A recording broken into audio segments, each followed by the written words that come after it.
আমি যেখানে দাঁড়িয়ে আছি এটি আয়নাগর, ছোট্ট একটি খুপড়িঘর। ঠিকমতো আমি দাঁড়াতেও পারছি না।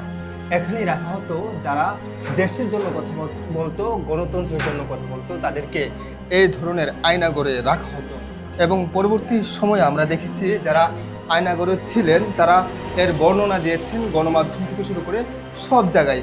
আমরা যদি একটু ভেতরে প্রবেশ করি, আপনাদের দেখাতে চেষ্টা করছি। আপনারা দেখতে পাচ্ছেন ছোট্ট একটি খুপড়িঘর, সাথে হচ্ছে তাদের জন্য একটি ওয়াশরুমের ব্যবস্থা ছোট্ট করে রাখা হতো। আমরা যদি আপনাদেরকে দেখাই ছোট করে, আপনি দেখতে পাচ্ছেন এই দরজাটা পুরাটা বন্ধ করে রাখা হতো এবং এই দিক দিয়েই হতো তাদের সাথে কথা বলতো এবং খাবার দাবার হচ্ছে দেওয়া হতো এই ছোট্ট একটি খুপড়িতে। তারপর এটা বন্ধ করে দেওয়া হতো।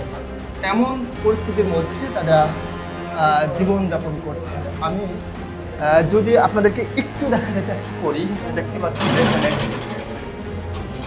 এখানে তারা তাদের মনের কথা ব্যক্ত করেছেন এবং মুক্তির কথা ব্যক্ত করেছেন। কত তারিখে তাদেরকে বন্দী করে রাখা হচ্ছে সেটি তারা প্রকাশ করেছেন 2014 সালে।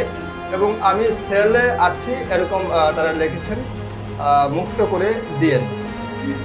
এমন তারা হচ্ছে গিয়ে বলছেন, আকুতির কথা বলছেন, কিন্তু তারপরেও কিন্তু সেই আকুতির পূরণ হয়নি। ফ্যাসিস্টের সেই আয়না ঘরে তাদেরকে বন্দী করে রাখা হতো। এবং এখানে 108 দিনের কথা তিনি উল্লেখ করেছেন যে এই সেলে বন্দী ছিল, এই আয়নাঘরে বন্দী ছিল এবং দাগ কেটে কেটে দিনের কথা উল্লেখ করেছেন এবং কত দিন ছিল।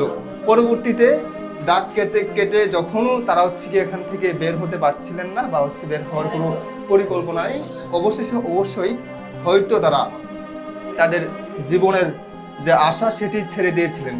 এবং হচ্ছে গিয়ে মার কথা সবচেয়ে বেশি মনে পড়তো এবং মার কথা এখানে কিন্তু লিখেছেন। এবং এখান থেকে যোগাযোগ করার কোনো ধরনের ব্যবস্থা ছিল না। এবং পাশে যে আমরা আয়নাঘরগুলো দেখছি সেখানে অ্যাডজাস্ট ফ্যান ছিল এবং ফ্যানের জন্য ভেতরের আওয়াজ বাহিরে আসতো না, আজানের শব্দ শুনতো না, অর্থাৎ দিন রাতের কোনো পার্থক্য তারা বুঝতে পারতো না।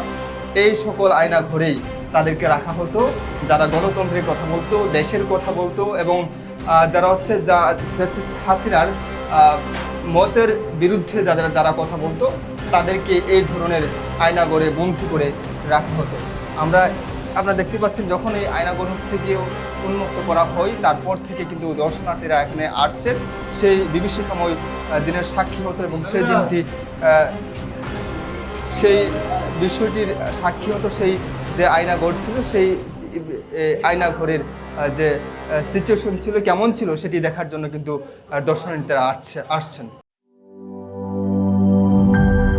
বাছাইকৃত কাঁচামাল ও স্বয়ংক্রিয় ইউরোপিয়ান মেশিনে তৈরি হয় all time butter bun, all time healthy life.